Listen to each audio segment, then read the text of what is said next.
NCERT ने सामाजिक विज्ञान विषय में बड़े बदलाव किए हैं।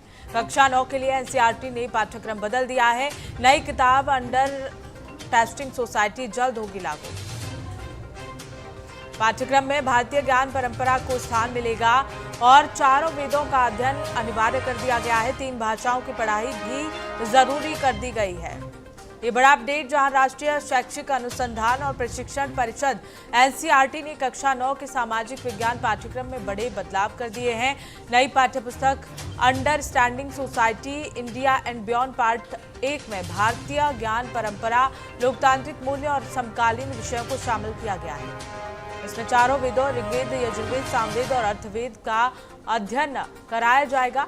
इसके साथ ही आपातकाल, आपदा प्रबंधन और महिलाओं की लोकतांत्रिक भागीदारी जैसे विषय भी जोड़े गए हैं।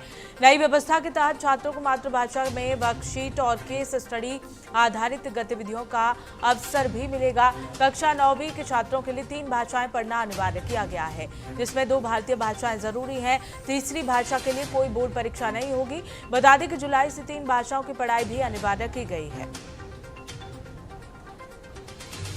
और इसी खबर को लेकर हमारे साथ संवाददाता अपराजिता जुड़ गई हैं। अपराजिता, जिस तरह से एनसीईआरटी ने अपने अध्ययन में बदलाव किया है, 4 वेदों का अध्ययन इसमें अनिवार्य कर दिया है और इसी के साथ ही कई ऐसे बदलाव हैं जो शुरू कर दिए हैं। 3 भाषाओं की पढ़ाई भी करना जरूरी हो गया है। क्या कुछ अपडेट है इसे लेकर?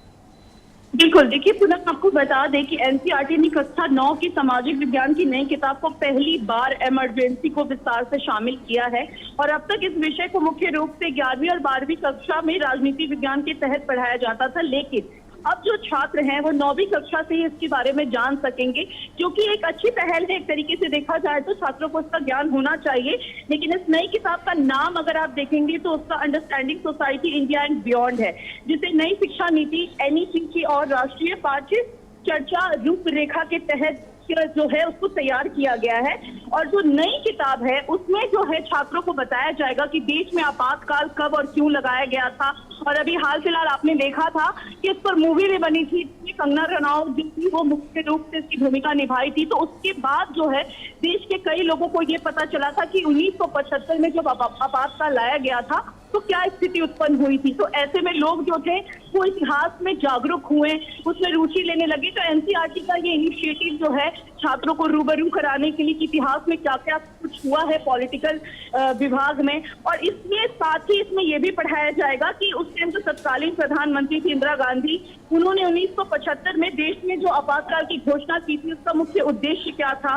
और आपातकाल करीब 21 महीने तक लागू किया गया था, तो कई नागरिकों के मौलिक अधिकार तक, तो ये सारे पहलुओं को लेकर के जो है उसमें शिक्षा को जोड़ा गया है ताकि इसकी जानकारी जो है वो दी जा सके। लेकिन इसका जो मुख्य उद्देश्य है, क्यों इसको लाया गया है, वो साफ तौर पे एनसीईआरटी का इस पर बयान सामने आया है कि एनसीईआरटी कह रहा है कि छात्र जो है वो कम उम्र से ही भारतीय लोकतंत्र के महत्वपूर्ण घटनाक्रम को जान सके और उनको इसकी जानकारी होनी चाहिए ताकि वे लोकतंत्र और संविधान या फिर उनके अधिकार क्या हैं, जैसे हम लोग पढ़ते आए हैं फंडामेंटल राइट्स एंड ड्यूटीज, लेकिन फंडामेंटल राइट्स एंड ड्यूटीज के लिए कुछ ऐसे एग्जाम्पल्स नहीं दिए जाते हैं, नॉर्मली रटते हैं छात्र। तो उसी के तहत जो है एनसीईआरटी ने इसको आकलन करते हुए एक इसकी रूपरेखा तैयार की है ताकि छात्र इस सब से समझ सके जैसा पहले हो चुका है।